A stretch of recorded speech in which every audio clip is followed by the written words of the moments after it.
Narito ang mga naging galaw ng mga NBA teams para sa free agency ng 2026 season. At sa wakas, pumirma na ng 2 years contract si DeAndre Ayton para sa Los Angeles Lakers. At natupad na rin ang pangarap ng Los Angeles fans para makahanap ng big man. Ngunit ang kanilang nahanap ay isang traditional big man sa katauhan ni Andre Ayton. Sa palagay nyo, magiging fit kaya siya sa Los Angeles Lakers kasama si LeBron James at Luka Doncic? Para sa akin, magiging fit to dahil isa siyang traditional big man. Bonus na lang kung meron siyang outside shooting dahil meron na rin silang LeBron James, Luka Doncic at Austin Reeves para gumawa ng puntos at bahala na sa ilalim si DeAndre Ayton sa pagkuha ng bola. At syempre, kailangan din ni DeAndre Ayton ng shooting dahil alam naman natin sa NBA ngayon, hindi basta-basta ang mga bigs dahil meron na rin silang shooting sa outside, lalo-lalo na sa perimeter shots. Pero last season, impressive naman ang kanyang stats sa Portland dahil gumawa lang naman siya ng 14.4 points, 10.2 rebounds, 1.6 assists at 56.6%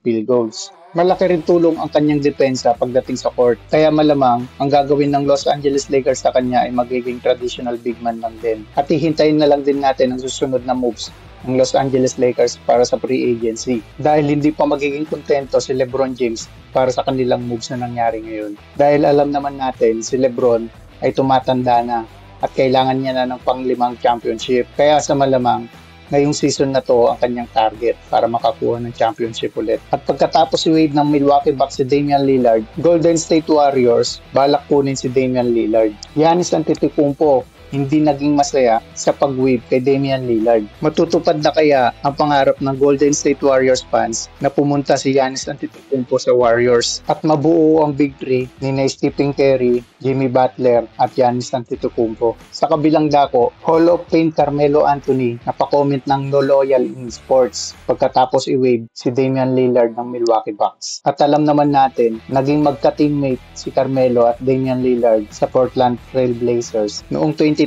NBA season. At Miles Turner pumirma ng $107 million sa loob ng 4 years sa Milwaukee Bucks at para makasama si Giannis Antetokounmpo. Frank Vogel, pinafinalize na ang kanilang agreement ng Dallas Mavericks as a lead assistant under Jason Kidd. Two-time NBA Coach of the Year Mike Brown, kukunin ng New York Knicks para sa kanilang franchise head coach. Ben 10, interesado ang New York Knicks para kunin ang kanyang serbisyo. Jonathan Kuminga, interesado ang Kings. Spencer Dinwiddie, pipirma sa Charlotte Hornets. At Denver Nuggets, patuloy na nagpapalakas ng kanilang lineup. Pagkatapos i-trade si MPJ, kapalit ni Cam Johnson. Pagkuha kay Jonas Valanciunas, kapalit ni Darius Saric. Pagkuha kay Bruce Brown at Tim Hardaway Jr. Pat Connaughton to Charlotte Hornets for Vasilij Micic. Larry Nance Jr. signing with the Cavaliers. Sandro Mamu signing with the Raptors. Jordan Clarkson pumirma na sa New York Knicks. Chris Paul deciding between Phoenix Suns and Los Angeles Clippers. Drew Eubanks signing with the Knicks once he clear